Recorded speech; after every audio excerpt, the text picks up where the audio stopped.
में जीत हासिल की है, वहीं सत्तारूढ़ एलडीएफ के लिए इस बार खतरे की घंटी बजी है।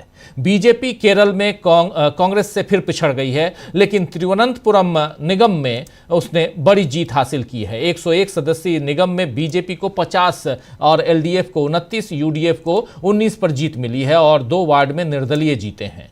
इस एक जीत में जो है वो नरेंद्र मोदी इससे गदगद हैं और उस पर वो थैंक यू कह रहे हैं, उन्होंने ट्वीट भी किया।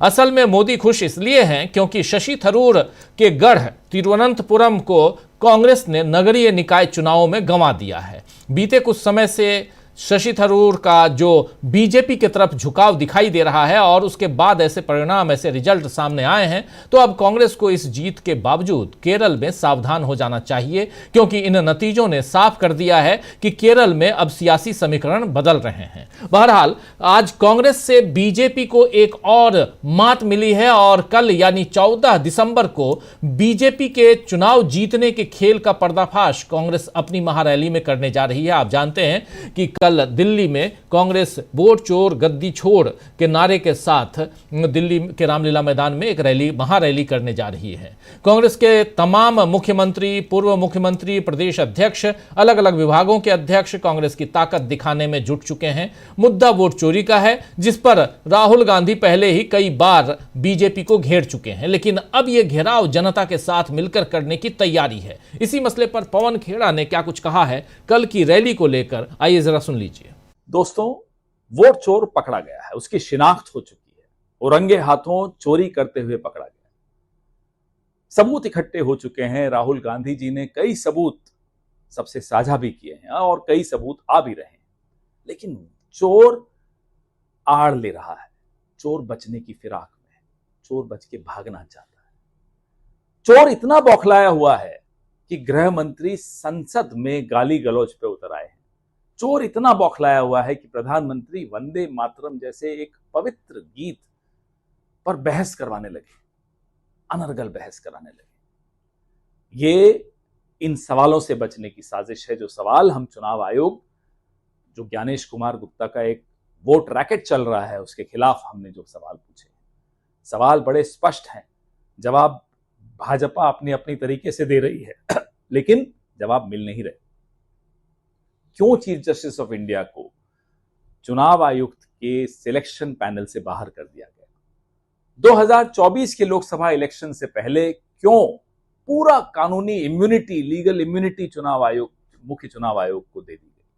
क्यों 45 दिन के अंदर सीसीटीवी फुटेज को डिस्ट्रॉय करने का नियम बनाया गया, नियम बदल कर यह नियम बनाया गया? क्यों मशीन रीडेबल, बिल्कुल ट्रांसपेरेंट तौर पे हमें वोटर्स लिस्ट नहीं दी जा रही? और कैसे भारतीय जनता पार्टी के नामी चेहरे, नेता, कार्यकर्ता अलग अलग राज्यों में वोट देते हुए दिखाई दे रहे हैं? ये सवाल बड़े स्पष्ट हैं। राहुल गांधी बार बार पूछ रहे हैं, खड़गे साहब बार बार पूछ रहे हैं, कांग्रेस पार्टी ये सवाल बार बार पूछ रही है। लोगों के मन में एक दहशत है। दहशत इसलिए है कि लोग जानते हैं कि उनकी आंखों के सामने, उनकी नाक के नीचे जो हो रहा है वो सबको दिख रहा है। लोकतंत्र की हत्या हो रही है और नरेंद्र मोदी के, अमित शाह के और ज्ञानेश गुप्ता के हाथ लोकतंत्र के खून से रंगे हुए हैं। रामलीला मैदान में 14 तारीख यानी कि कल पूरे देश से जागरूक लोग इकट्ठे हो रहे हैं। वोट चोर के खिलाफ अपनी आवाज बुलंद करने के लिए इकट्ठे हो रहे हैं। आइए, भारी संख्या में रामलीला मैदान में आइए, चोर को भागने नहीं देना। जय हिंद, जय संविधान, जय कांग्रेस।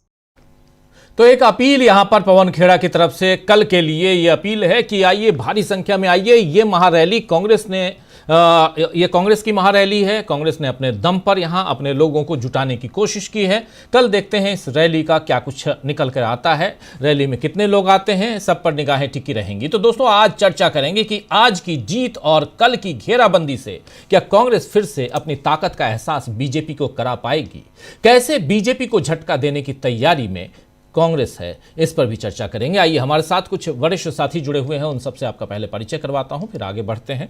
जरा स्क्रीन पर हमारे तमाम साथियों को देखिए, 5 वरिष्ठ साथी हमारे साथ जुड़े हुए हैं। हमारे साथ शकील अख्तर जी हैं, हमारे साथ जुड़ी हुई हैं अंशु नैथानी जी और पंकज चतुर्वेदी जी, प्रशांत टंडन जी और अमलेंदु उपाध्याय जी। आप पांचों का स्वागत है, इस्तकबाल है। स्वागत इस्तकबाल आप तमाम दोस्त साथी शुभचिंतक आप सबका, जो अब तक जुड़ चुके हैं उनका भी, जो जुड़ने वाले हैं उनका भी। शकील जी, कल की तैयारियों की बात जरा करें। पवन खेड़ा ने बता दिया, लेकिन क्या चल रहा है अंदर खाने, कौन कौन? और कई लोग कह रहे हैं कि इंडिया गठबंधन के नेता तो है ही नहीं, सबने बायकॉट कर दिया है। सच्चाई क्या है? बहुत पहले कांग्रेस ने कह दिया था राजीव जी कि ये हमारी अपनी रैली होगी, इसमें इंडिया गठबंधन को बुलाने का कोई बात ही नहीं थी। और ये इंडिया गठबंधन के नेताओं को भी मालूम है कि ये कांग्रेस की अपनी रैली है। कांग्रेस ने अपने जो हस्ताक्षर हैं वो इकट्ठे किए हैं, उन हस्ताक्षरों को से राष्ट्रपति को देना है, तो इसमें इंडिया गठबंधन की कोई बात नहीं थी। और कांग्रेस ने ये भी कह दिया है, पहले ही कह दिया है कि इसके बाद हम इंडिया गठबंधन के अपने सहयोगियों के साथ दूसरे शहरों में, दूसरे राज्यों में और रैलियां करेंगे। तो इसमें कोई ऐसी बात नहीं है कि इस रैली का इंडिया गठबंधन से कोई संबंध है। कभी बताया भी नहीं, न कभी था, और न कोई नाराज है। ये जो गोदी मीडिया चला रहा है कि नाराज हैं, कोई नाराज नहीं है, क्योंकि किसी का कोई संबंध ही नहीं है। कांग्रेस, हर पार्टी का अपना स्वतंत्र अस्तित्व है, वो अपने प्रोग्राम सब करते रहते हैं, हर पार्टी करती है जी। अभी टीएमसी जो है वहां पे कांग्रेस और विपक्ष प्रदर्शन करती रही शुरू में, जब तक कि एसआईआर पे सरकार ने चर्चा की मांग नहीं मानी थी। लेकिन टीएमसी जो है वो अपना अलग प्रदर्शन करती रही। गांधी के स्टैच्यू से, जो पीछे गांधी जी का स्टैच्यू पहुंचा दिया गया है, वहां से लेके टीएमसी के लोग जो है मुख्य द्वार तक, जो नई बिल्डिंग का मखर द्वार है, वहां तक आते रहे। तो टीएमसी अपने प्रोग्राम जो है पार्लियामेंट में अलग से देती रही, उससे किसी को कोई परेशानी नहीं है। हर पार्टी का अपना चल रहा है। वहां उत्तर प्रदेश में पीडीए जो है एसआईआर के लिए अलग से काम कर रहा है। तो हर पार्टी अपना अलग से काम कर रही है, वो कोई मुद्दा नहीं है। दरअसल आज बड़ा अच्छा कांग्रेस के लिए माहौल था। एक तो कल रैली है उसको लेके, दूसरा केरल की जीत से। तो आज कांग्रेस में जबरदस्त उत्साह था। सारे जो नेता हैं बड़े, वो सब रामलीला मैदान गए, वहाँ व्यवस्थाओं का जायजा लिया। जो दिल्ली कांग्रेस है वो इसकी आयोजक मानी जाती है। हमेशा कांग्रेस का जो भी प्रोग्राम होता है, तो जो लोकल बॉडी होती है राज्य स्तर की और जिला स्तर की, तो वो मानी जाती है। तो वो सारा इंतजाम देख रही है दिल्ली कांग्रेस, और राष्ट्रीय नेता तो देख ही रहे हैं। कल की रैली जो है कांग्रेस की, काफी भीड़ आएगी। सब जगह से मोबिलाइजेशन बड़ा जबरदस्त हुआ है। सबको लग रहा है कि इस टाइम बीजेपी, खासतौर से मोदी और अमित शाह बहुत ही डिफेंसिव हो गए हैं।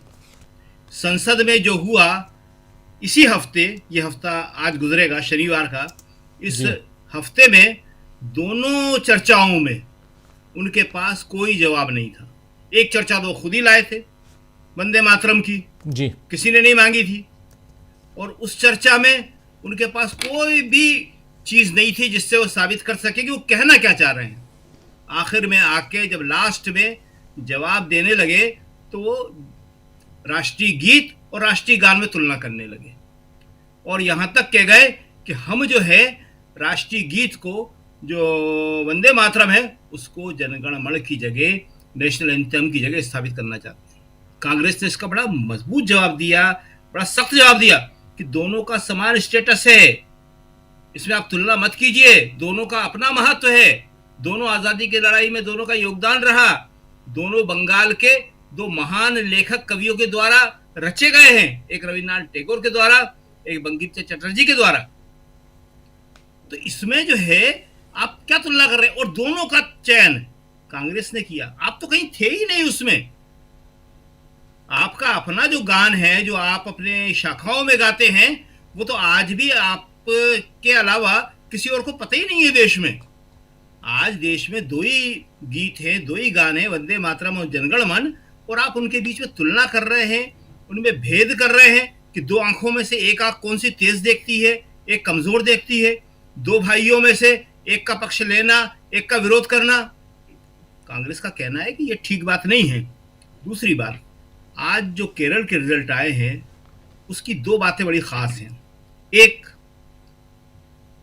थरूर ने घबरा के तत्काल बधाई दी यूडीएफ को कि यूडीएफ की जीत पे मैं बहुत खुश हूं, बड़ा अच्छा रहा।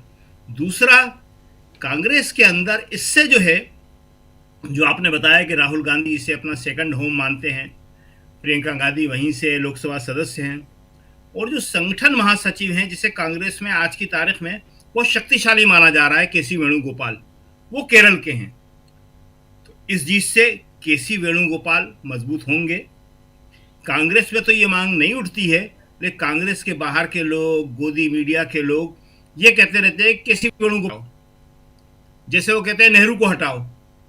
नेहरू को गुजरे हुए बहुत साल हो गए, वो अभी भी नेहरू को हटाने की बात करते हैं। तो ये जो है, इससे कांग्रेस के अंदर जो है एक मजबूती आएगी। कांग्रेस में जो बिखराव की बात की जा रही थी कि सब केसी वेणुगोपाल का विरोध है और ऐसा है और वैसा है, वो सब चीज़ें जब ख़त्म होंगी और विधानसभा चुनाव के लिए कांग्रेस जो है, जो उसका यूडीएफ है, वो ज़्यादा मजबूती से लड़ पाएगा। बीजेपी के लिए जो तिरुवनंतपुरम में आई है, तो देखिए बीजेपी वहाँ का जो समीकरण है, धार्मिक जाति तो नहीं है, धार्मिक ही है, तो उसको लेके बीजेपी जिस तरह से करती रहती है, तो उसका एक अंश यहाँ पे दिखाई दिया है। अब ये कांग्रेस को सोचना है और लेफ्ट को भी सोचना है, दोनों को, कि अपने दोनों की लड़ाई में वो बीजेपी को फायदा न होने दे। बीच बीच में कई बार ऐसी घटनाएं आती हैं जिससे एक दूसरे पे कांग्रेस और लेफ्ट आरोप लगाते हैं कि आपने बीजेपी की मदद कर दी, वो कहता है आपने बीजेपी की मदद कर दी।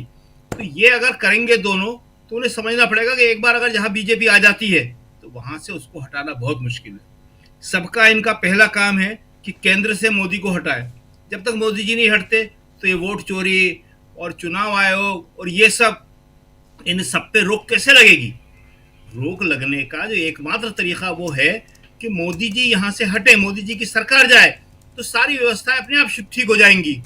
तो ये जीतना एक इन दोनों के लिए मौका है, कांग्रेस और लेफ्ट के लिए, कि वो इस बात को समझे कि किसी भी तरह से बीजेपी के साथ उनका जुड़ाव न दिखे है या नहीं, ये किसी को नहीं मालूम, लेकिन इस तरह की खबरें आती हैं, उन खबरों पे रोक लगे और दोनों आपस में लड़ते रहें, एक हारे एक जीते, ठीक है वो होगा, लेकिन उसका फायदा जो है बीजेपी को नहीं उठाने दें। जी राजीव जी। जी बिल्कुल बिल्कुल बिल्कुल, आप सही कह रहे हैं। लेकिन यहाँ सवाल ये उठता है कि केरल का चुनाव और उसमें भी निकाय चुनाव, उससे क्या कांग्रेस को इतना उत्साहित होना चाहिए? और कांग्रेस की जीत या यूडीएफ की जीत, यूनाइटेड डेमोक्रेटिक फ्रंट की जीत, इसके क्या मायने हैं? ज़रा आना चाहता हूँ प्रशांत जी आपके पास पहले, फिर हमारे तमाम साथियों को भी चाहता हूँ। प्रशांत जी, कैसे देखते हैं? केरल का रिजल्ट आज सामने है और केरल में 3 महीने बाद चुनाव भी हैं।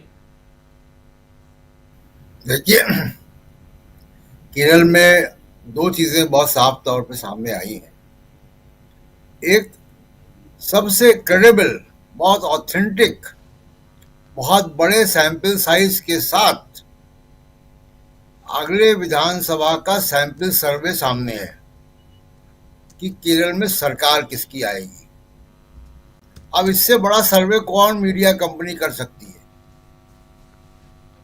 करोड़ों मतदाताओं ने उसमें पार्टिसिपेट किया है, लाखों मतदाताओं ने पार्टिसिपेट किया है, और जो लैंडस्लाइड विक्ट्री हुई है कांग्रेस की, जो तस्वीर आप दिखा रहे हैं ग्राफिक्स में, वो दिखाई दे रहा है।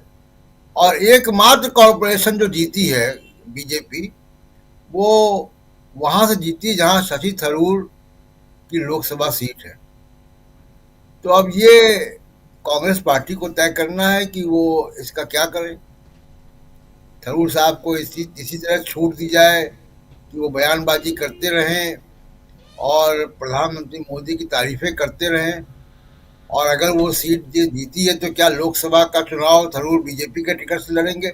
सब सवाल खड़े होंगे इस रिजल्ट के बाद। लेकिन मैं कहूँगा कि इससे बड़ा वो प्री पोल सर्वे केरल का अब नहीं हो सकता है। जी, तो ये जनता का मूड सामने है, और विधानसभा की सरकार, वहां पे विधानसभा के बाद किसकी सरकार आएगी ये दिखाई दे रहा है। अब जो बात आती है, जो कल कांग्रेस की रैली हो रही है, देखिए वो बहुत महत्वपूर्ण है। कहानी शुरू होती है 2024 के लोकसभा से, लोकसभा के इलेक्शन से, जिसमें जनता ने इनको बहुमत नहीं दिया। ये संविधान बदलने का नैरेटिव खड़ा कर रहे थे। टेस्ट बलून के तौर पे कुछ नेताओं से बयान दिलवाए गए थे, 400 पार होते तो संविधान के बारे में बातें होती, और अभी भी करते रहते हैं। ये जनगण मन और वंदे मातरम के बीच में जो विवाद पैदा करने की कोशिश की जा रही है, क्या है? ये संविधान की भावना की अवहेलना है। जी। महात्मा गांधी रोजगार योजना का नाम करके आप पूज्य बापू कर रहे हैं, उसका जरा बारीक सा मतलब समझिए। उसमें से गांधी शब्द हटा दिया गया है, महात्मा गांधी शब्द हटा दिया गया है। जी। अब एक बहुत जेनरिक सा शब्द जो आम तौर पे कहा जाता है पूज्य बापू, वो लगा दिया गया। तो ये बड़ी एक साजिशन चीजें ये हो रही हैं, और 2024 के इलेक्शन के बाद से बहुत साफ संकेत थे। अगर हरियाणा के चुनाव और महाराष्ट्र के चुनाव निष्पक्ष होते तो ये जो माइनॉरिटी सरकार थी मोदी की, ये अब तक चल नहीं पाती राजीव। इसमें बड़े संकट आ जाते जिस तरीके से बिहार का चुनाव कराया गया। जी। तो जब ये हरियाणा और महाराष्ट्र के चुनाव को मैनिपुलेट हुए, एक तरफा हुए, जमीन पे कुछ देख रहा है, रिजल्ट कुछ और आ रहा है, और उसको राहुल गांधी ने एक्सपोज करना शुरू किया एक के बाद एक। अलंका, महादेवपुरा का, कर्नाटका का, और हरियाणा और महाराष्ट्र का भी, कि किस तरीके से ब्राजीलियन नागरिकों की फोटो लगा के फर्जी मतदान डाले जा रहे थे। तब इन्होंने इसका एक इंस्टीट्यूशनल सरकारी तरीका निकाला कि एसआईआर कराओ। अब ये वोट चोरी का सरकारी विधिवत तौर पे जो है वो काम हो गया। हम लोग बिहार में थे और तमाम जगह से रिपोर्ट आती हैं कि किस तरीके से बड़े पैमाने पर नाम काटे गए, बड़े पैमाने पर अदृश्य वोटर जो है जोड़े गए, बिना मतलब का शोर मचा, घुसपैठिए, 300 घुसपैठिए मिले, जिसमें अधिकांश हिंदू है नेपाल से आए हुए। 300 में कुल मात्र 77 या 78 मुसलमान थे, बाकी हिंदू थे जो नेपाल से आए थे। तो वो फेक नैरेटिव में, तो बेसिकली मंशा क्या है कि चुनाव जीतना है किसी भी कीमत पे, जी। और वो एसआईआर के जरिए जीतना है। उसमें एक बड़ी महत्वपूर्ण बात यह भी है कि जहां इनकी सरकार नहीं होती है वहां नहीं हो पाती बेईमानी। जैसे झारखंड, वहां नहीं हो पाया। लोग कहते हैं ना कि झारखंड में फिर कैसे जीत गए। झारखंड में ऐसे जीत गया कि झारखंड में सरकार इनकी नहीं थी। अब पश्चिम बंगाल में ही मुश्किल आएगी, लेकिन अगर आपने बड़े पैमाने पर मतदाता जो है वो हेर फेर कर दिया है, तो फिर बंगाल का चुनाव भी आप प्रभावित कर देंगे। यही मंशा है। तो जो कांग्रेस की रैली हो रही है, आप देखिए कि उस रैली में कौन लोग हैं जो कि जिनके वीडियो सामने आ रहे हैं। वो कर्नाटक के मुख्यमंत्री के आ रहे हैं, उनके कांग्रेस के सारे मुख्यमंत्रियों के वीडियो आ रहे हैं, कांग्रेस के बड़े नेताओं के वीडियो आ रहे हैं, पूरे देश से लोग सामने आ रहे हैं और इसमें रैली में आ रहे हैं। तो एक आंदोलन की, राष्ट्रीय आंदोलन की भूमिका बन रही है। इसमें इंडिया गठबंधन की बाकी पार्टियां भी हैं, इस रैली में नहीं है लेकिन बाकी पार्टियां भी हैं, क्योंकि भुक्तभोगी हैं। जी। आज ममता बनर्जी से कोई पूछे कि एसआईआर का दर्द क्या, तो वो जानती हैं। उन 30-35 बीएलओ से पूछे जिनकी जान चली गई, कितनों के हार्ट अटैक हुए और कितनों ने आत्महत्याएं की हैं, और वो काम के बोझ की वजह से नहीं की हैं। उनके ऊपर दबाव वोट काटने का था। जिनके पड़ोस में वो 30 साल 35 साल बीएलओ रहा है, उन्हीं का नाम काटने का अगर दबाव आएगा तो वो क्या करेगा, समाज में रहेगा ना। इस दबाव में लोगों ने आत्महत्याएं की हैं। तो सवाल ये है कि अगर कांग्रेस पार्टी की रैली हो रही है, और बाकी राज्यों में भी होंगी रैलियां, दूसरी इंडिया गठबंधन की पार्टियां भी सबक लेंगी तो एक राष्ट्रीय आंदोलन की मजबूत भूमिका यहाँ से बन रही है। और बिहार में जिस तरीके से तेजस्वी और राहुल गांधी और दीपांकर भट्टाचार्य और वीआईपी पार्टी के मुकेश सैनी ने यात्रा निकाली, 14 दिन यात्रा निकाली, वोट अधिकार यात्रा,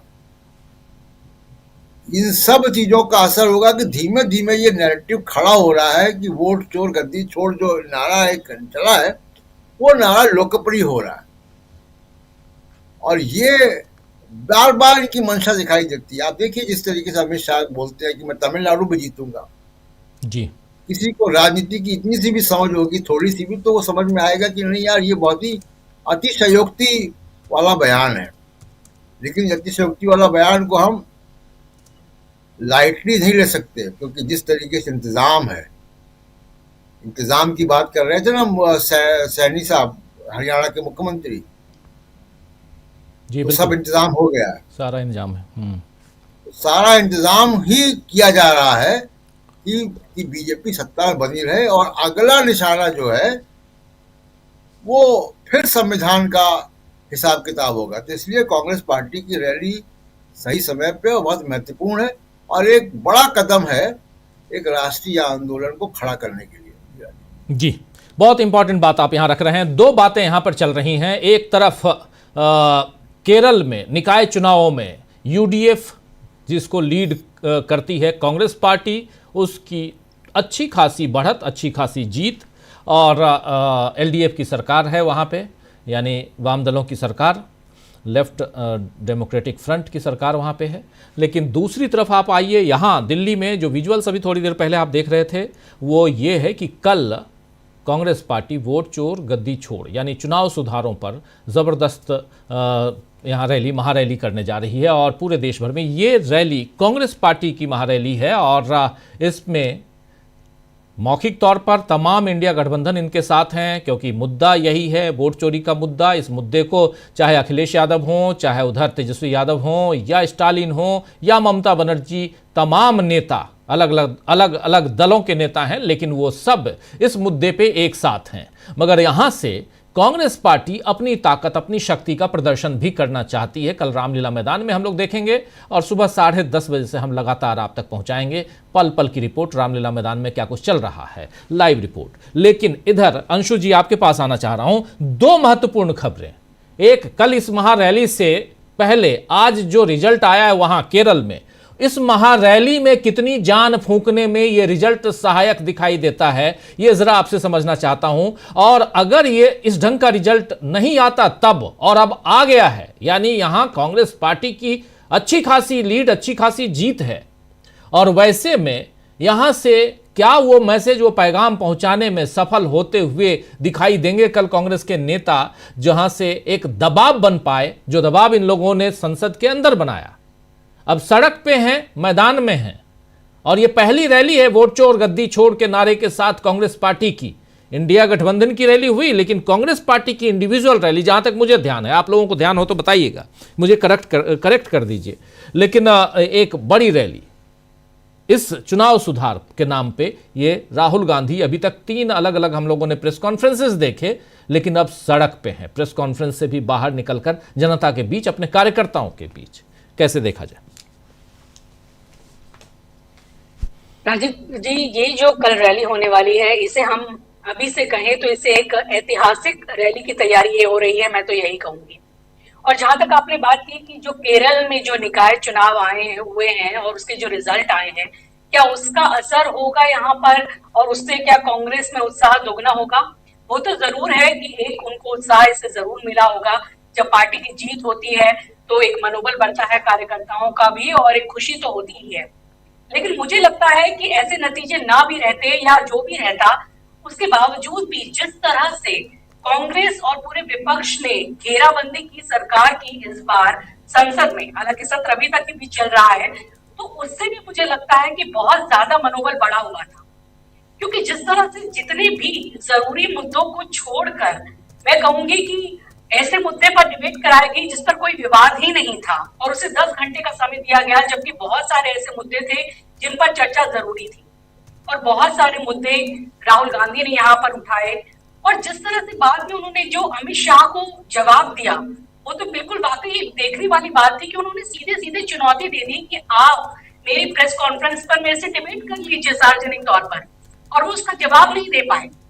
और वो इतनी, मैं तो कहूंगी, बदहवास से हो गए, इतने झल्ला पड़े कि वो खुद से कुछ कहने लगे, और फिर वो गाली प्रकरण तो हर किसी को मालूम है। तो उनकी ये झल्लाहट, उनकी ये खींच, इसमें साफ नजर आ रही थी कि उनकी सभी बातों का पर्दाफाश हो चुका है। जनता ये समझ रही है, केवल वो आंख में धूल झोंकने का काम करते हैं। राहुल गांधी ने जितने भी सवाल उठाए थे एसआईआर को लेकर या इलेक्टोरल रिफॉर्म या फिर चुनाव की इस प्रक्रिया को लेकर, किसी का भी उन्होंने संतोषजनक जवाब नहीं दिया।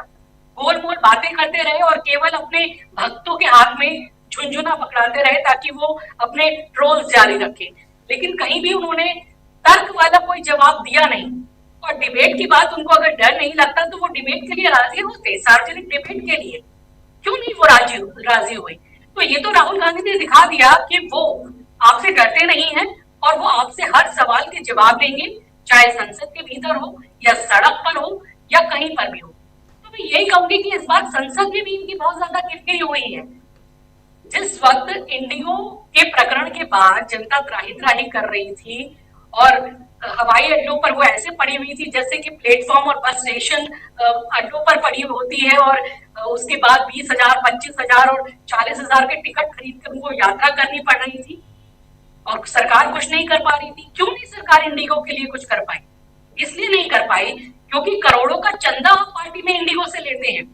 56 करोड़ के चंदे की बात तो ऑफिशियल है, लेकिन अनऑफिशियली भी बातें आ रही कि करोड़ों का, कई 100 करोड़ का चंदा इंडिगो की तरफ से लिया गया है बीजेपी को। तो जब आप इन कंपनियों से इतना चंदा लेते हैं और इस तरह से अपनी पार्टी को चलाते हैं, तो आप इन कंपनियों को मोनोपोली तो देंगे ही। क्यों है इंडिगो की 60 और 65% की मोनोपोली? तो जनता ये देख रही थी। और जब दिल्ली, एनसीआर और कई बड़े शहरों में प्रदूषण का ये हाल हो रहा है, राहुल गांधी ने तो ये बात उठाई, और ये बात आप देखिए कि जैसे राहुल गांधी ने बात उठाई और कल आज ही एनसीआर क्षेत्र में 800 के पार था AQI, अब समझिए। और हमारे प्रधानमंत्री कहते हैं कि मौसम का मजा लीजिए, और ये जब आप पार्टी की सरकार होती थी तो क्या कहते थे, ये हम सभी को पता है। और मौसम का मजा लेते हुए ये विदेश यात्रा की तरफ निकल जाते हैं। प्रदूषण से, जनता के सरोकारों से इनको कुछ लेना देना नहीं है। तो ये इस पार्लियामेंट सेशन में राहुल गांधी ने, कांग्रेस ने और सभी नेताओं ने ये पूरा दिखा दिया देश को कि इस सरकार को जनता के मुद्दों से कुछ लेना देना नहीं है। वो केवल बेकार के नैरेटिव खड़े करना चाहती है, आक्षेप करना चाहती है कांग्रेस पर, हमेशा नेहरू गांधी परिवार पर बोलना चाहती है। आप ये देखिए ये कितनी बड़ी बात है। चुनाव की जो हम बात कर रहे हैं, केरल में तो चुनाव जीते, बहुत अच्छी बात है, और मैं तो कहूंगी कि इससे बहुत उत्साह मिलेगा, क्योंकि अब जो विधानसभा चुनाव है, पहले देखा गया है 2010 में और 2015 में भी जब निकाय चुनावों में जो सत्तारूढ़ गठबंधन था उसकी हार हुई थी, तो उसके बाद जो विधानसभा चुनाव हुए थे वहां पर विपक्षी दलों की ही सरकार बनी थी, वही जीते थे। तो इससे तो कांग्रेस को और ज्यादा आशावान होने की पूरे यहाँ संकेत है और जीतेंगे। और जो हुआ है तिरुवनंतपुरम से, उससे सबक लेने की कांग्रेस को जरूरत है कि आस्तीन के सांपों को पाल के ना रखा जाए। शशि थरूर लगातार अपना जिस तरह का रवैया दिखा रहे हैं, जिस तरह से कभी हाँ कभी ना, और इतना उन्होंने कर दिया कि उनको तो वीर सावरकर पुरस्कार भी मिलने जा रहा था।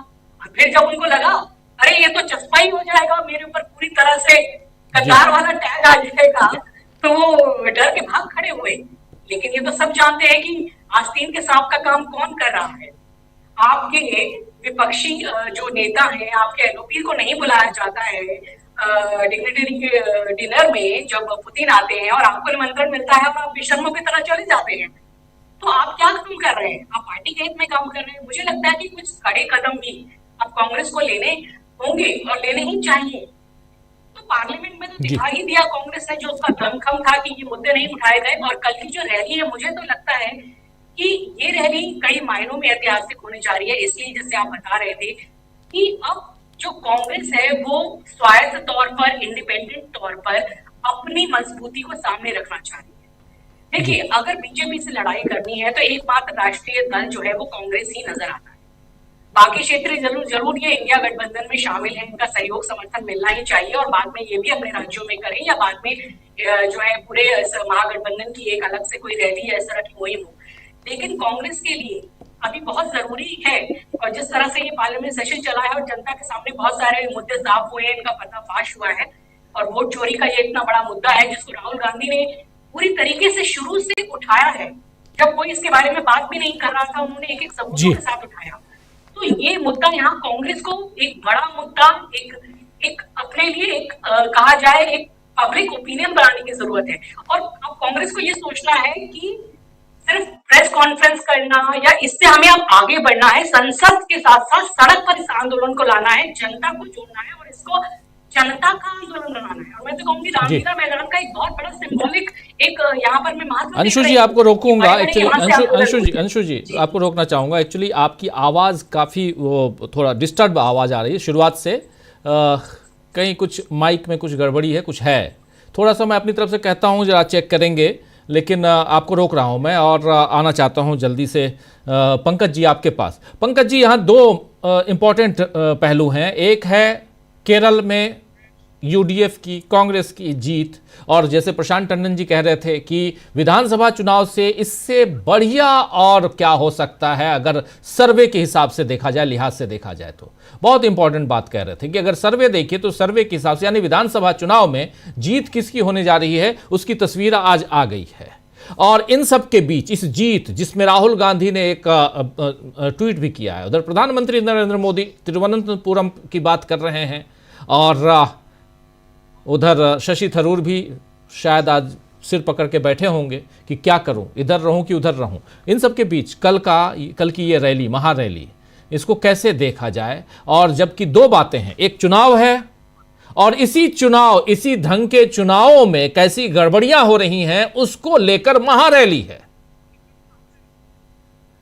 इसलिए यहां पर जरा आपसे समझना चाह रहा हूं कि क्या ये दोनों, एक जीत और फिर चुनाव में धांधली हो रही, उस पर कितनी ताकत के साथ यहाँ कांग्रेस यहाँ कितनी मजबूती के साथ, ताकत के साथ कल रामलीला मैदान में दिखाई देगी?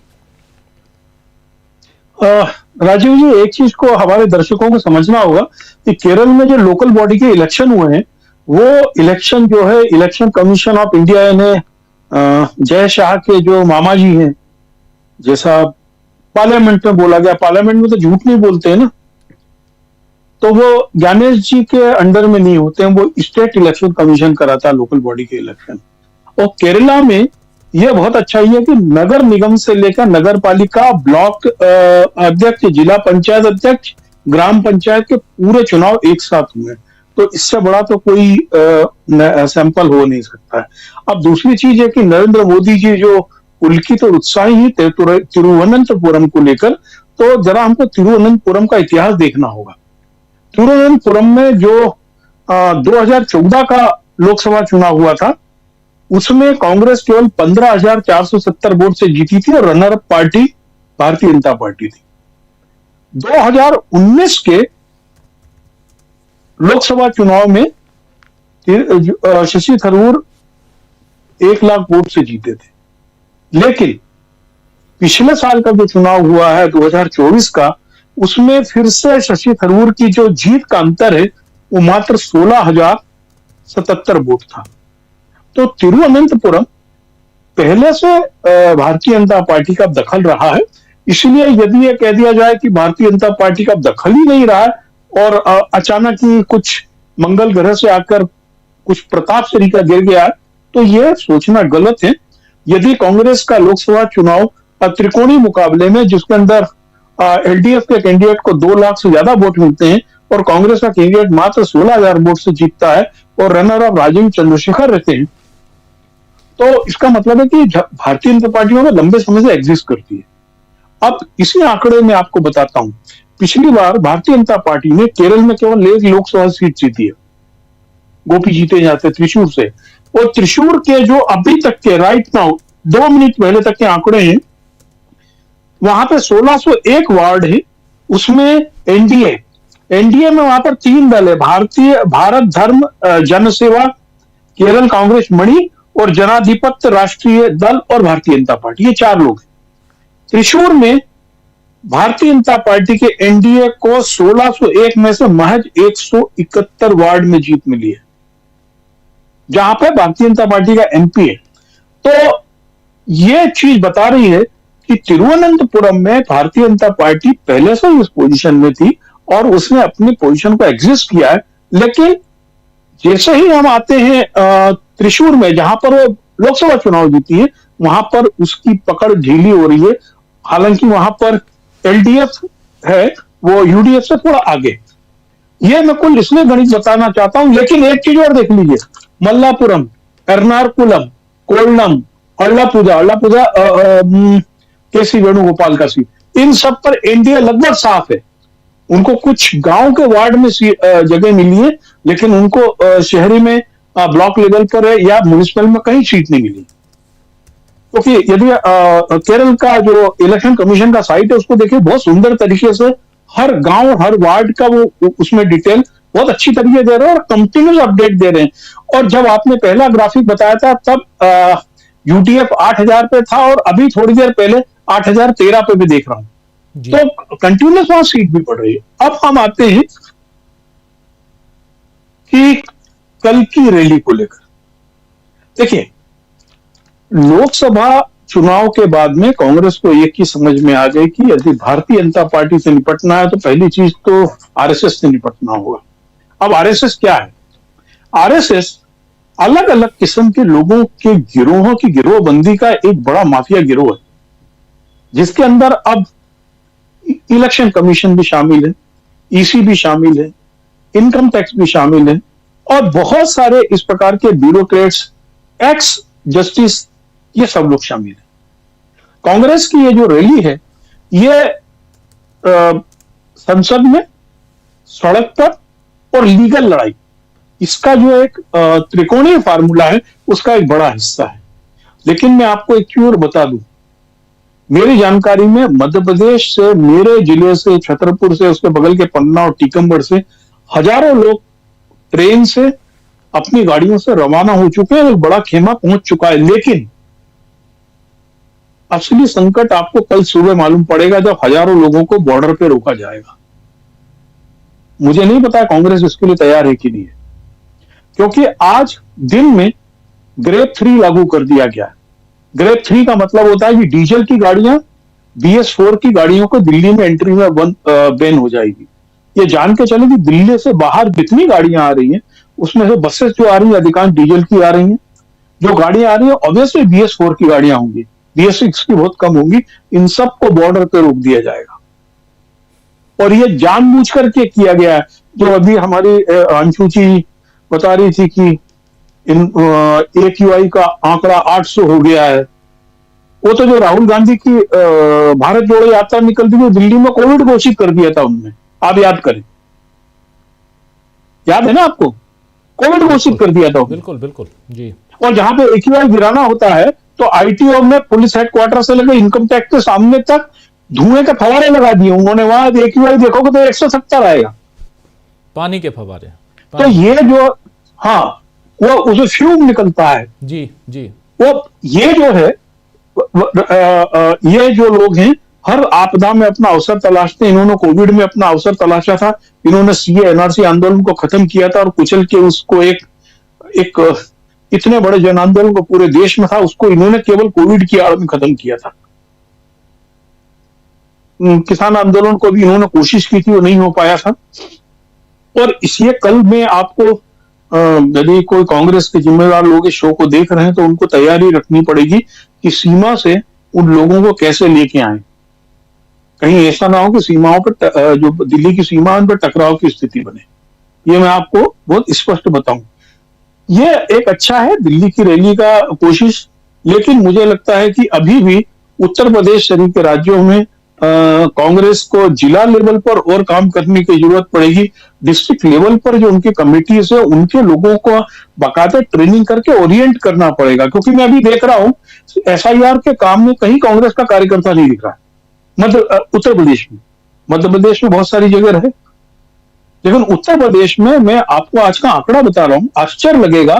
गाजियाबाद जिले के लगभग 40% नाम हटने की नौबत है। लखनऊ में 30 है। मैंने आज पूरी लिस्ट तैयार की थी, कल रात तक की फर्स्ट ड्राफ्ट की लिस्ट थी। तो आप देखेंगे कि जिन जगहों पर कांग्रेस या समाजवादी पार्टी के कैंडिडेट जीते हैं, वहां पे मिनिमम 20 और मैक्सिमम 30% नाम हट ही रहे। गाजियाबाद जो है उत्तर प्रदेश का, मुझे लगता है देश का सबसे बड़ा लोकसभा सीट है।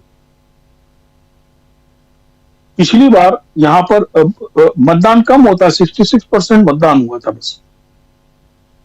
उसके बावजूद कांग्रेस कैंडिडेट ने टक्कर दी थी और मात्र 3 लाख वोट से हारी थी।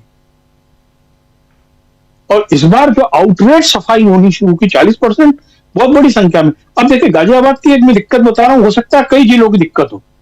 2003 की सूची से आप एसआईआर तैयार कर रहे, 2003 में साहिबाबाद जो उत्तर प्रदेश का सबसे बड़ा विधानसभा क्षेत्र है, अमलेंदु जी वहीं रहते हैं, 10 लाख से ज्यादा वोट है यहाँ पे, वो उस समय गाजियाबाद विधानसभा में आता था, साहिबाबाद सीट ही नहीं थी।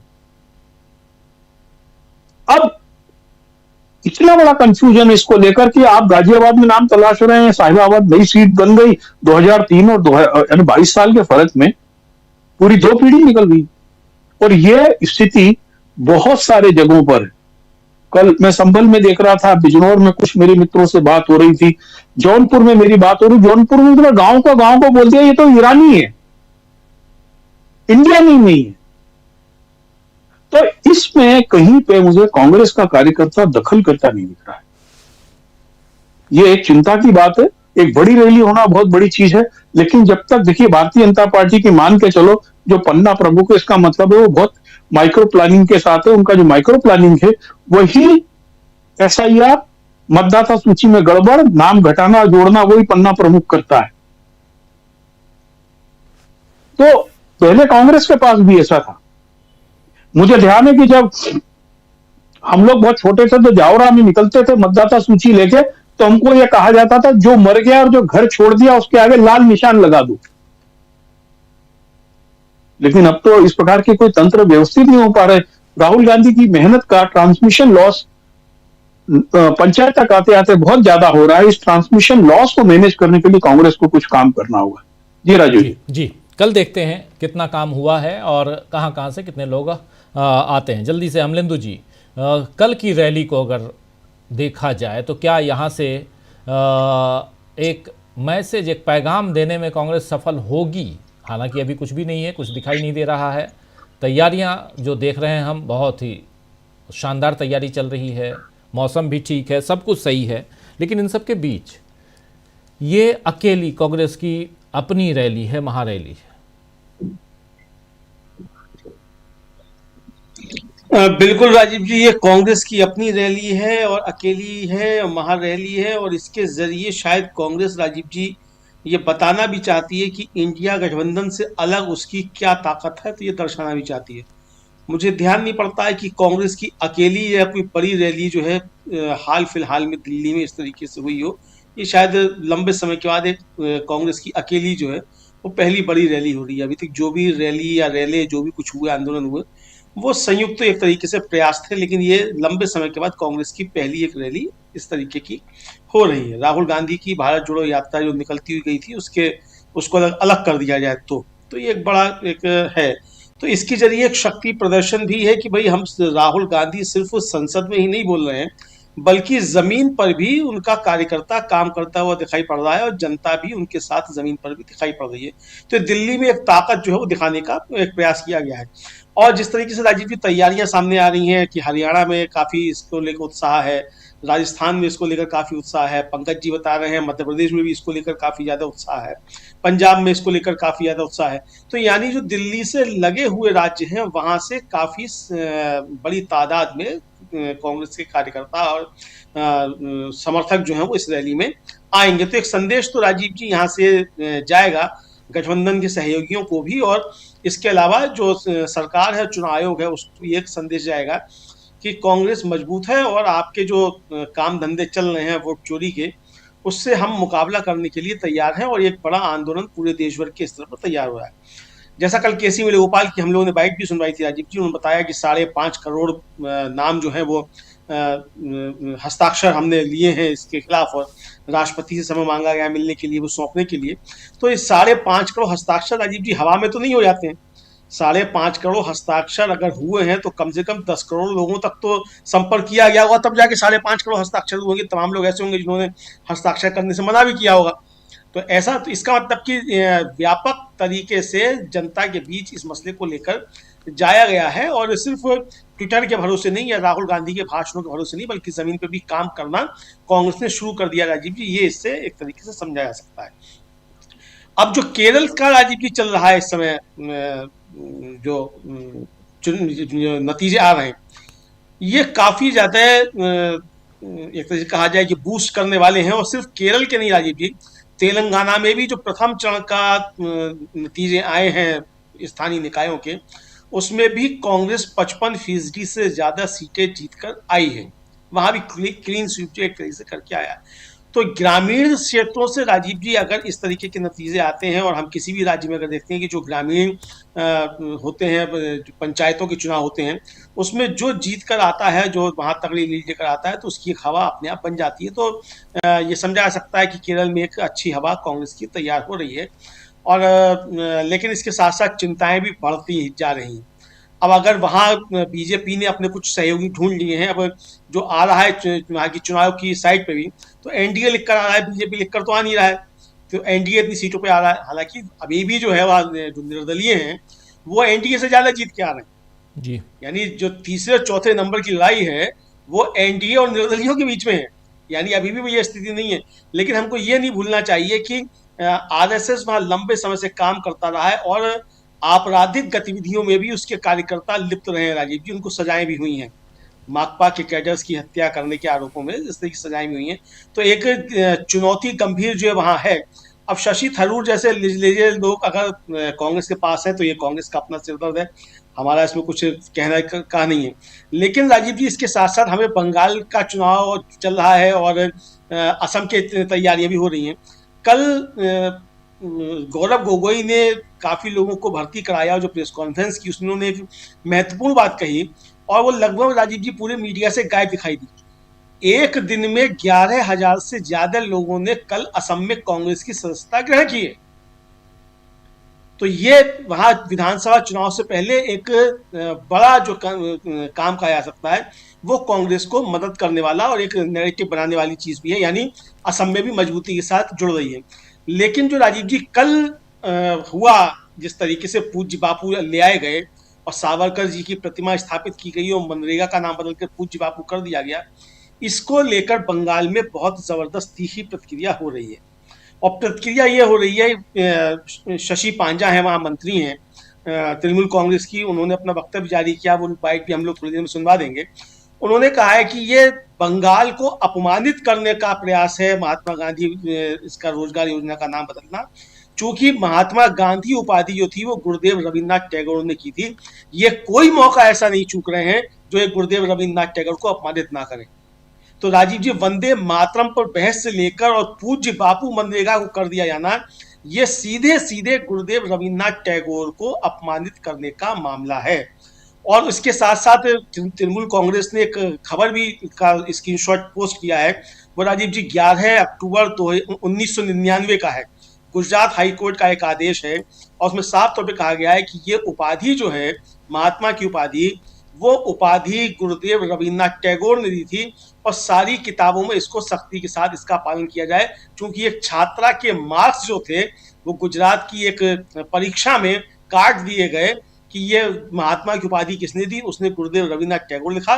और जो नेगेटिव मार्किंग थी उसमें ये था कि जब एक जर्नलिस्ट को उसमें मतलब आंसर में आया, तो इस पे जेबी पारदीवाला जो सुप्रीम कोर्ट के जज हो गए हैं, ये उस समय गुजरात हाई कोर्ट के जज थे, इन्होंने ये फैसला दिया था। तो राजीव जी, ये जिस तरीके से गुरुदेव रविन्द्रनाथ टैगोर को अपमानित करके बंगाल में घुसने का प्रयास कर रहे हैं हमारे डिवाइडर इन चीफ, तो ये इनको उल्टा भी पड़ेगा, ये भी समझना चाहिए।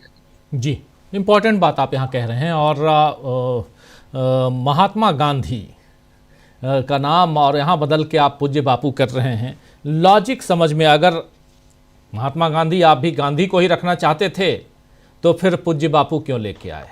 पूज्य बापू लाने का मतलब है कि कहीं ना कहीं यहाँ पर्दे के पीछे आप खेल करना चाहते हैं, कुछ करना चाहते हैं, और वो दिखाई दे रहा है। जल्दी से शकील जी, लेकिन महात्मा गांधी और मनरेगा अभी उस पर न जाकर जरा ये जो कल की रैली है इस पे फोकस रखना चाहता हूं। और दूसरा, चूंकि केरल से और तेलंगाना से रिजल्ट की खबरें आ रही हैं, यूडीएफ का क्लीन स्वीप है उधर केरल में, और क्लीन स्वीप इधर तेलंगाना में कांग्रेस पार्टी का है, यानी दोनों तरफ कांग्रेस के बल्ले बल्ले हैं।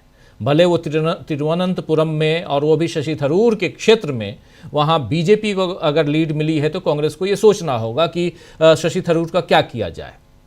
लेकिन ओवरऑल देखा जाए तो एक बहुत ही शानदार जीत है केरल में भी, और शानदार जीत तेलंगाना में है। और इन दोनों राज्यों में जीत के बीच कल कितना ज़्यादा यहाँ तैयार, अब चूंकि अब रिजल्ट सामने है तो अब क्या कुछ खबरें आ रही हैं, आपके पास खबरें कांग्रेस से आती हैं, इसलिए मैं आपसे पूछ रहा हूं कि कितना उत्साह है और कल क्या कुछ होने जा रहा है, कल के क्या प्रोग्राम्स हैं, जरा वो बताइए।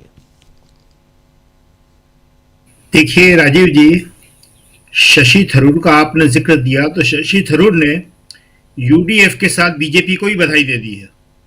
वो बीजेपी को बधाई दे चुके हैं कि आपने जो जीत हासिल करी है मेरी कॉन्स्टिट्यूंसी में, उसके लिए आपको बधाई हो, आपकी मेहनत को बधाई हो। तो शशि थरूर जो है वो इस टाइम बहुत ही भ्रम की स्थिति में है कि इधर जाएं कि उधर जाएं। बीजेपी की तरफ से उन्हें शायद अभी कोई सॉलिड ऑफर नहीं मिला है। अगर उन्हें कोई सॉलिड ऑफर मिल जाएगा तो हमें लगता नहीं है कि वो यहाँ रहेंगे। इसीलिए कांग्रेस भी ढील डाले हुए है कि तुम्हें जहाँ जाना हो तुम खुद चले जाओ। अगर वो खुद जाते हैं तो उनकी लोकसभा सदस्यता चली जाएगी। और ये वो जानते हैं शशि थरूर कि अपनी अगर लोकसभा सदस्यता बचाना है तो जैसे भी हो कांग्रेस का विरोध करते रहेंगे, कांग्रेस में बने रहें। वह केरल में चुनाव हैं, उन्हें कोई साफ स्टैंड लेना पड़ेगा। दूसरी बात, आपने जो अभी रैली की बात करी है, तो शशि थरूर के कहने से और इससे कोई फर्क नहीं पड़ता। निश्चित रूप से केरल की जीत ने रैली के लिए कांग्रेस के नेताओं में, कार्यकर्ताओं में बड़ा उत्साह पैदा कर दिया है। तैयारी तो पहले से ही हो रही थी, लेकिन ये जीत जो है वाकई एक टॉनिक का काम कर रही है और लोग ज्यादा उत्साह में हैं। देखिए, एक तरफ कांग्रेस उत्साह में है, दूसरी तरफ आप ये बात देखिए कि जो बीजेपी है, खासतौर से मोदी शाह है, वो संसद के बाद अब इस रैली को लेके भी वो डिप्रेस्ड है। वो इस रैली को नहीं चाहती थी कि दिल्ली में हो। आपको याद होगा कि महंगाई के खिलाफ कांग्रेस एक रैली दिल्ली में कर रही थी, इसी रामलीला मैदान में। बीजेपी ने उसकी अनुमति नहीं दी पुलिस के द्वारा। राज्य सरकार उनकी नहीं थी, राज्य सरकार का काम नहीं है। पुलिस ने लॉ एंड ऑर्डर की व्यवस्था बताते हुए दिल्ली में उस रैली की मंजूरी नहीं दी थी और कांग्रेस को रैली जयपुर में ले जाना पड़ी थी। 2021 की बात है, कांग्रेस की रैली जयपुर में हुई थी। इस बार भी बीजेपी ने यह सोचा, लेकिन जिस तरह से उसके हौसले पस्त हैं, देखिए राहुल ने बड़े स्पष्ट शब्दों में कहा है, घबराए हुए हैं, आत्मविश्वास हिला हुआ है, तो ये अब दिख रहा है। इसीलिए वो इस तरह का कोई भी कदम उठाने से हिचक गए और कांग्रेस की ये रैली जहां कांग्रेस चाहती थी उसी जगह हो रही है। पिछली बार का थोड़ा सा हम आपको और बता दें कि कांग्रेस रामलीला मैदान के बाद में द्वारका तक में करने को तैयार हो गई थी। जब पुलिस ने कहा कि आप रामलीला मैदान में नहीं कर सकते, कांग्रेस ने कहा ठीक है, द्वारका में बड़ा मैदान है, वहां हम कर लेते हैं। फिर द्वारका की मंजूरी भी कैंसिल कर दी उन्होंने, तब जयपुर ले गई थी वो उसको जी। तो इस बार जो है वो ऐसा कुछ भी नहीं कर पाई है। तो जहां तक हौसले की बात है, कांग्रेस के हौसले बढ़े हुए हैं। जहां तक तैयारी की बात है, तैयारियां पूरी हो रही हैं जो होती है रैली के लिए। और इस रैली के सबसे बड़े आकर्षण, मुख्य आकर्षण राहुल गांधी होंगे। क्यों? क्योंकि राहुल गांधी के मुद्दे पे ही ये रैली हो रही है। लोगों ने बहुत उनको डाइवर्ट करने की कोशिश करी कि सर ये मुद्दा भी, ये वो मुद्दा है। राहुल कहते सारे मुद्दे हैं और मैं सारे मुद्दे उठा रहा हूं। मुझे कोई बता है कि मैंने कौन सा मुद्दा नहीं उठाया है। लेकिन इस वोट चोरी के जरिए बीजेपी उन सारे मुद्दों को दबा देती है। अगर वोट चोरी ना हो, लेवल प्लेइंग फील्ड हो, सबको समान अवसर मिले, चुनाव ईमानदारी से हो, तो फिर ये जो मुद्दे हैं वो अपने आप सतह पे आ जाएंगे। आपके महंगाई का, बेरोजगारी का। अब ये बेरोजगारी का जो इशू है, इस पर थोड़ा सा मनरेगा पे बोलते बड़ा जरूरी है। जी। सोनिया गांधी ने यूपी अध्यक्ष रहते हुए ग्रामीण क्षेत्रों की बेरोजगारी से निपटने के लिए योजना लाई थी। बड़ा विरोध था उनका, लोग भारी खर्चा बता रहे थे। मिडिल क्लास तो कहने लगा था कि मजदूर महंगे हो जाएंगे। पूरा मीडिया, जब उस टाइम गोदी मीडिया नहीं कहते थे, वह मीडिया की मानसिकता तो वही है, दक्षिणपंथी प्रतिक्रियावादी। वो सारी की सारी इस बात पे लग गई थी कि मनरेगा से गांव से मजदूर शहर में नहीं आएगा, हमारा क्या होगा। लेकिन सोनिया गांधी ये लाई, उनके पास एक एडवाइजरी काउंसिल थी, उसकी सलाह पे बनाया। और इसके बाद सोनिया गांधी शहर के मजदूरों के लिए, शहर की बेरोजगारी दूर करने के लिए भी इसे लाने वाली थी। बीजेपी नाम बदल रही है, अरे काम कर लेती। इसी योजना को अगर वो विस्तार देके शहर में ले आती, लेकिन नहीं, उसने करा क्या? देखिए, उसने गांधी का नाम हटाया है इसमें से। गांधी के नाम से उसकी तकलीफें उतनी ही बड़ी हुई हैं जितनी नेहरू के नाम से है, मगर कह नहीं सकती। क्यों? क्योंकि अगर पुतिन आते हैं तो गांधी के पास जाते हैं, कोई भी आता है वो गांधी के पास जाता है। मोदी जी दुनिया में कहीं भी जाते हैं, वहां सामने उनको गांधी जी खड़े मिल जाते हैं। तो इसलिए गांधी जी को एक झटके में वो हटा नहीं सकती। तो कह रही है पूज्य बापू। पूज्य बापू क्या होता है? बापू तो बहुत सारे लोग कहलाते हैं। बापू एक ऐसी संज्ञा है जो कई लोगों के लिए इस्तेमाल की जाती है, लेकिन महात्मा गांधी एक ही थे और एक ही रहेंगे। तो बीजेपी ये नहीं कर सकती थी कि इसका विस्तार करके शहरी मजदूरों के लिए ले आती वो। उसने क्या करा कि नाम बदल दिया। सिर्फ नाम बदलने में महारत है उसको, और कुछ नहीं है। लेकिन जो आपने बात कही है रैली की, रैली ये साबित कर रही है, जो बहुत सारे जो आलोचक हैं जो कहते रहते हैं, जिनका काम कुछ भी कहना है कि आपने ये क्यों नहीं किया, क्यों नहीं किया। मैं अपनी भाषण का क्रम खुद तय करूंगा और दूसरे के भाषण के बारे में बताओगे कि आपको क्या बोलना है, क्या नहीं बोलना। हम जैसे पत्रकारों को बताओगे कि आपको क्या लिखना है, क्या नहीं लिखना। अखबारों को बताओगे कि क्या सवाल पूछना है, क्या सवाल नहीं पूछना। जी।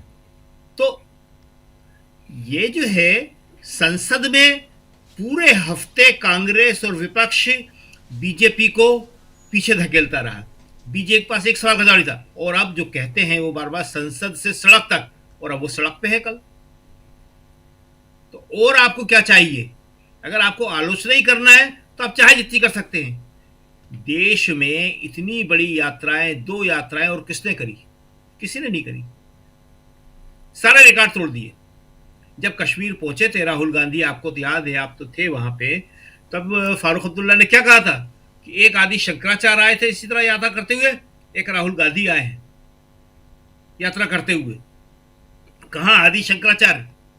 तो इस तरह की यात्रा इससे पहले कभी नहीं हुई हैं। चंद्रशेखर ने करी है, दिग्विजय सिंह ने करी है, और भी लोगों ने करी है यात्राएं। वहां पे केसीआर ने करी है, आंध्र प्रदेश में बहुत बड़ी यात्रा करी थी केसीआर ने। लेकिन 2 यात्राएं एक साथ, तो ये सड़क पे ही तो है। कहां से चल रहे थे? हवा में तो जा नहीं रहे थे राहुल गांधी। तो संसद से सड़क तक राहुल जो है अपनी पूरी ताकत से लड़ रहे हैं, बता रहे हैं, लेकिन जो मीडिया है वो उनकी बात को लोगों तक पहुंचने नहीं दे रहा। ये सबसे बड़ी समस्या है। इसका तोड़ क्या होगा, कैसे होगा, ये कांग्रेस को सोचना पड़ेगा, क्योंकि जब तक उसकी आवाज जो है जनता तक नहीं पहुंचेगी, तब तक जनता में जो जागृति है, जो जागरूकता है, जो एक सबसे जरूरी चीज है कि वो समझे, वो कैसे होगा। तो ये इस तरह की जो रैलियां होती हैं, ये इस काम को करती हैं। लाखों लोग आते हैं, एक आदमी जाता है जो अपने गांव वापस, तो वो 10 आदमियों से कहता है, वो 10 आदमी आगे 100 आदमियों से कहते हैं। रैलियों की सबसे बड़ी जो कामयाबी होती है या उपयोगिता होती है, वो यही होती है कि यहाँ से जो भाषण सुन के गया हुआ आदमी होता है, माहौल देख के गया हुआ आदमी आता है, वो अपने घर में, परिवार में, मोहल्ले में, गांव में, सब जगह इसका प्रचार करता है। इसलिए ये रैलियां, और कांग्रेस ने कहा है कि ऐसी ही रैलियां हम देश के अन्य हिस्सों में भी करेंगे, और उनमें जहां जहां जरूरत होगी अपने इंडिया गठबंधन के सहयोगियों को भी शामिल करेंगे। जी राजीव जी जी, इंडिया गठबंधन। जरा प्रशांत जी जल्दी से, रैली, ये इस रैली से आपको क्या ये माना जाए कि एक मैसेज देने की कोशिश जो कांग्रेस पार्टी की तरफ से और खासकर राहुल गांधी की तरफ से, इस रैली के मायने क्या हैं, इस पे थोड़ी चर्चा होनी चाहिए। और इस वक्त कांग्रेस पार्टी अकेले अपने दम पर रैली करने के, इसके पीछे क्या सिर्फ वोट चोर गद्दी छोड़ या कुछ और भी? इस वक्त रैली क्यों हो रही है, उसका इम्पैक्ट क्या होगा? बहुत सी खबरें बाहर नहीं आ पाती हैं, मीडिया को इन्होंने दबाव में रखा हुआ है, लेकिन अंदर बहुत हलचल है। मैं एक एग्जांपल देता हूं आपको कि एक बहुत प्रतिष्ठित मैगजीन है द इकोनॉमिस्ट, दुनिया भर में बहुत मशहूर है, और वो हमेशा नरेंद्र मोदी के विरोध में उनकी आलोचना वाले लेख छापती रही। 27 नवंबर को उसने योगी आदित्यनाथ की प्रशंसा में और एक लेख छापा, और उसने गोरखपुर की भी तारीफ की है, उनकी सड़कों की तारीफ की है, और योगी आदित्यनाथ को भविष्य का प्रधानमंत्री बता दिया। उसको लेकर गुजराती खेमे में बड़ी हलचल है, और ये जो प्रसार भारती के सीईओ हटाए गए या खबरें आई कि मोदी के मीडिया मैनेजर जो हिरेन जोशी हैं उनको हटा दिया गया, फिर बाद में वापस आ गए, ये कई कारण है। उसमें एक बड़ा प्रमुख कारण ये भी है कि आप क्या कर रहे थे कि ये आर्टिकल आ गया ग्लोबल मैगजीन में, तो अंदर बड़ी हलचल है और कंपटीशन है। अभी आपने देखा होगा, महसूस किया होगा, आप लोगों ने चर्चा भी किया, अचानक राजनाथ सिंह बड़े एक्टिव हो गए, और राजनाथ सिंह का करियर अगर आप देखिएगा तो वो आपदा में अवसर वाला ही है।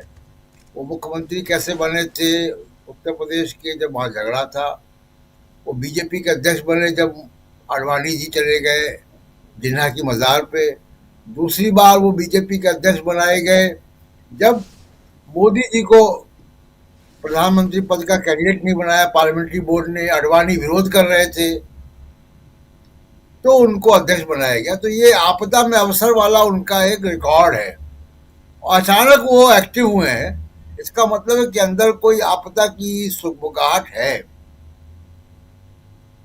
हिंदू मुसलमान का नैरेटिव नहीं चल रहा है, ब्यूरोक्रेसी में थोड़ी हलचल है, जो अभी बहुत सी बातें छिपी हुई हैं, लेकिन हलचल है वहां।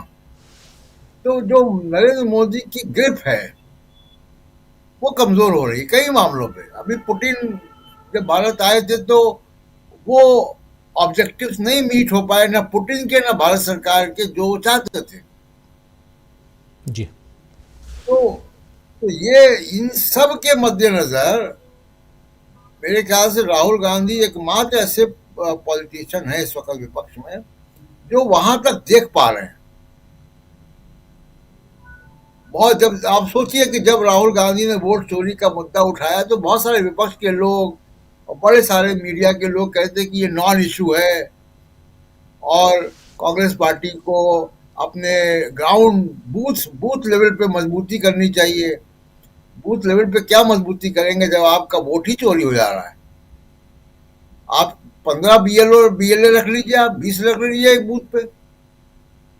तो इसलिए आप देखिए कि वो ये रिजॉल्व बता रहा है कांग्रेस पार्टी का कि कांग्रेस पार्टी अब वोट चोरी के मामले पर सीरियस है और एक राष्ट्रीय आंदोलन की तैयारी कर रही है। राहुल गांधी ने देखिए कि आरएसएस तमाम सारे मुद्दे भी थोड़ा सा पीछे किए हैं, इसको प्रमुखता से लिया। वो मान रहे हैं कि ये अगर आपने इनको रोक दिया यहाँ पे वोट चोरी में, तो इनके पास अब विनेबिलिटी, जो चुनाव जीतने की जो एक ताकत होनी चाहिए, वो ताकत अब नहीं है। वो ताकत सिर्फ हिंदू मुसलमान में होती है। अभी 2024 में आप देखिए कि हिंदू मुसलमान का असली चेहरा तो उत्तर प्रदेश के चुनाव बता रहे थे लोकसभा के, आपकी सीटें आधी रह गई और अयोध्या हार गया। तो इसलिए ये नैरेटिव नहीं चल रहा। तो एकमात्र रास्ता बीजेपी में नहीं कहूंगा, मोदी और अमित शाह के सामने है कि आप इलेक्शन को जीतो किसी भी तरीके से। और राहुल गांधी को ये समझ में आ गया है कि जब तक हम ये नहीं करेंगे, जब तक हम बीजेपी से टक्कर नहीं ले सकते, मुद्दे घुमाते रहेंगे, मीडिया उनके हाथ में है। तो इसलिए ये बड़ा एक रिजॉल्व कांग्रेस पार्टी का दिख रहा है। और जिस तरीके से पार्टिसिपेशन है, कांग्रेस पार्टी के अंदर भी बहुत सारी एक राय नहीं थी इसको लेकर, लेकिन आप देखिए कि पूरी पार्टी अब एक साथ है और एनडीए के दल एक साथ है। सब लोग चाहे वो अखिलेश यादव हो, चाहे तेजस्वी यादव हो, चाहे ममता बनर्जी हो, सब भुक्तभोगी हैं इसके। जी इसलिए इस मुद्दे को अब नई ताकत जो है वो मिलने जा रही है और ये परेशानी का कारण बनेगा। इसलिए आप देखिए कि झुंझला जाते हैं अमित शाह। हम बड़े आराम से देखिए बात कर रहे हैं यहाँ पे आपसे, हम तो ये नहीं कर रहे हैं, तो ना मेरे मुंह से कोई अपशब्द निकल रहा है, ना हम सर खुजा रहे हैं। तो ये जो झुंझलाहट है वो दिखाई दे रही है कि यार ये अगर हमारे पास नहीं मुद्दा रहा तो बड़ी मुश्किल हो जाएगी चुनाव जीतना।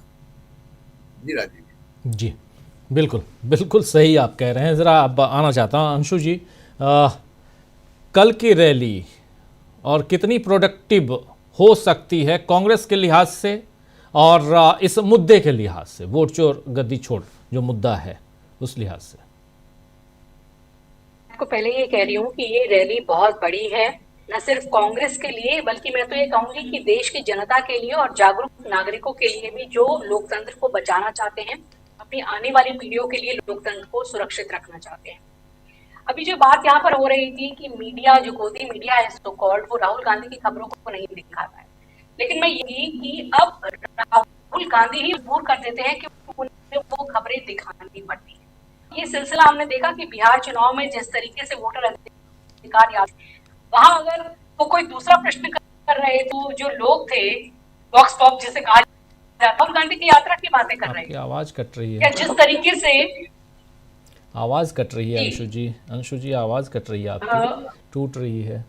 आ रही है आवाज आप? हाँ थोड़ा, एक्चुअली शायद थोड़ा क्लियर, हाँ अब थोड़ा क्लियर है जी। ये कह रही हूँ कि राहुल गांधी जो है अब उस मीडिया को भी मजबूर कर दे रहे हैं कि वो उनकी तस्वीरों को, उनके वक्तव्यों को दिखाएं। जब राहुल गांधी प्रेस कॉन्फ्रेंस कर रहे थे वोट चोरी पर, तो हमने देखा कि मजबूर होकर मेन स्ट्रीम जो मीडिया है उसको भी दिखाना पड़ा। या जिस तरह से वो पार्लियामेंट में अमित शाह की बातों का जवाब देते हैं तो सब तरफ उसकी चर्चा होती है, तो वो उन्हें दिखाना ही पड़ता है। पहले हम देखते थे कि राहुल गांधी कभी हेडलाइन में नहीं होते थे, लेकिन बिहार चुनाव और उसके बाद और उसके कुछ समय से, और जब से वोट चोरी का मुद्दा उठाया है, तो उन्हें अपनी हेडलाइन में उनको लाना ही पड़ता है। और ये मजबूर किया है राहुल गांधी ने उनको, क्योंकि वो भी ये देख रहे हैं कि असली मुद्दे ये हैं और जनता इन मुद्दों के साथ रेजोनेट कर रही है, तो वो कैसे नहीं दिखाएंगे। इतनी बेशर्मी तो नहीं चलेगी। अब हम देखते हैं कि कई जो ऐसे गोदी मीडिया के एंकर हैं उनके भी सुर बदलने लगे हैं। अर्नब गोस्वामी को हमने कुछ समय पहले सुना था जब वो इंडिगो के बारे में इस तरह के सवाल कर रहे थे। तो मैं ये कहूंगी कि ये भी एक बहुत बड़ी राहुल गांधी ने एक चेंज लाया है कि उन्होंने खुद मजबूर किया है गोदी मीडिया को कि अपने बयानों से कि वो देश के लिए बात कर रहे हैं, सच्चाई की बात कर रहे हैं और जनता उनके साथ खड़ी हुई है। तो गोदी मीडिया अब उनका इतना ज्यादा बायकॉट करेगी तो वो पूरी तरीके से नंगी हो जाएगी, पूरी तरीके से जाहिर हो जाएगी। जाहिर तो है कि वो गोदी मीडिया है, लेकिन उनके पास कुछ पत्रकार होने का इतना अंश मात्र भी नहीं बचेगा। और सोशल मीडिया से तो हर एक के पास अब सब कुछ पहुंचता ही है। तो मैं कहूंगी कि कल की जो रैली होने वाली है ये कांग्रेस के लिए न सिर्फ एक बड़ा मौका है, एक बड़ी चीज है, एक राष्ट्रीय पटल पर भी कांग्रेस को फिर से अपनी वापसी करने या उस तरीके की जगह बनाने के लिए भी ये एक बहुत बड़ी रैली साबित हो सकती है। क्योंकि केवल कांग्रेस ही एक ऐसा दल है जो राष्ट्रीय रूप में बीजेपी को चुनौती दे सकता है। क्योंकि अभी भी हम देखें तो लोकसभा में वो सबसे बड़ा घटक दल है, सबसे ज्यादा नंबर उसके पास ही है, 43% अगर हम कहा जाए विपक्ष का कांग्रेस के पास है। और राहुल गांधी लगातार जिस तरह से हमले कर रहे हैं और जिस तरह से लगातार वो हमलावर बने हुए हैं और इनकी सभी बातों को जग जाहिर कर रहे हैं, और वो बिल्कुल घबराते नहीं है, कैसे आंख में आंख डालकर बात करते हैं, जैसे उन्होंने डिबेट के लिए खुली चुनौती दी। तो उससे यही है कि वो एक अपने आप को विपक्ष के एक, जैसे कहा जाए, एक जाबाज नेता के तौर पर तैयार कर रहे हैं और हो चुके हैं। और जनता जानती है कि यही एक आदमी है जो डरता नहीं है किसी भी चीज से, और ये किसी भी हद तक जा सकता है।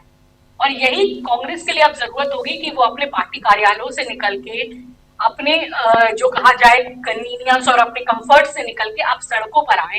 कांग्रेस के लिए अब ये सड़कों की राजनीति करने का समय आ गया है। कोई बड़ी बात नहीं होगी कि वो थोड़ा सा आंदोलन भी करे, सड़कों पर नजर आए, हो सकता है पुलिस की लाठीचार्ज भी हो, चोटें भी खानी पड़े, ये उनको करना होगा। हमने देखा है कि पश्चिम बंगाल में ममता बनर्जी ने कितने सालों तक सड़कों पे अपना आंदोलन करके अपनी वो सत्ता पाई थी। और उस समय बहुत लगता भी था ये क्या कर रही है, दीघा सड़कों पे आ जाती है इस तरह से, डंडे भी खाए, चोट भी खाए, चोटें भी, लेकिन उन्होंने उस संघर्ष का रास्ता कभी नहीं छोड़ा। तो ये समझना होगा कि जनता तक वो फैक्ट्स भी लाने हैं, प्रेस कॉन्फ्रेंस भी करनी है, सब कुछ करना है, लेकिन इन मुद्दों को सड़क पर लेकर आना अब ज्यादा जरूरी है। कांग्रेस को ये चीज दिखानी है कि जनता के साथ उनका सीधा जुड़ाव हो रहा है, जनता उनके साथ जुड़ रही है, और ये काफी जुड़ भी रही है, जो कि हमने बिहार में वोटर अधिकार यात्रा में देखा या फिर राहुल गांधी की स्मृति यात्राओं में देखा। पर अब ये लग रहा है कि जिस तरह से ये वोट चोरी का मुद्दा इतना बड़ा बना है और लोग जो इसको स्वीकारने लगे हैं, और जो सत्ता पक्ष है उनके पास कोई भी लॉजिकल आंसर नहीं है, वो बता नहीं पा रहे कि उन्होंने चीफ जस्टिस को क्यों हटाया चुनाव आयोग की नियुक्ति के इस पूरे इस चीज से, क्यों उन्होंने इतनी बड़ी इम्यूनिटी दी, वो इसको तर्क सहित नहीं समझा पा रहे हैं। वो बस यही कहते हैं कि जब कांग्रेस चुनाव आयोग था वो ऐसे संचालित होता था, नेहरू के समय में ऐसे होता था, इंदिरा के समय में ऐसे होता था, अजीत जी के समय में ऐसे होता था, वो यही सब जवाब दे रहे। लेकिन लोग इन बातों को समझ रहे हैं कि इनके पास कोई लॉजिकल आंसर नहीं है, और जब राहुल गांधी डिबेट के लिए कहते हैं तो वो क्यों नहीं उसको स्वीकार कर लेते हैं। और तब वो कहा जाए, जिस तरह से एक बिहार में एक शब्द है गलत हितरई, केवल गलत हितरई यहाँ पर ज्यादा की जा रही है और अपने भक्तों को खुश करने के लिए। मुझे लगता है कि जैसे सर पंकज जी कह रहे थे कि साजिश हो सकती है कि कार्यकर्ताओं को या बाहर से आने वाले लोगों को रोकने के लिए कई चीजें हों, पर मुझे लगता है अब ये बहुत ज्यादा होगा नहीं, क्योंकि इतना एक्सपोज हो चुके हैं, लोग भी इनको समझ रही है कि हर चीज को लेकर विपक्ष के लिए एक रुकावट खड़ी करते हैं। पहले तो केवल बात करते थे कि कांग्रेस विहीन इनको बनाना है देश को, अब तो लोग ये समझ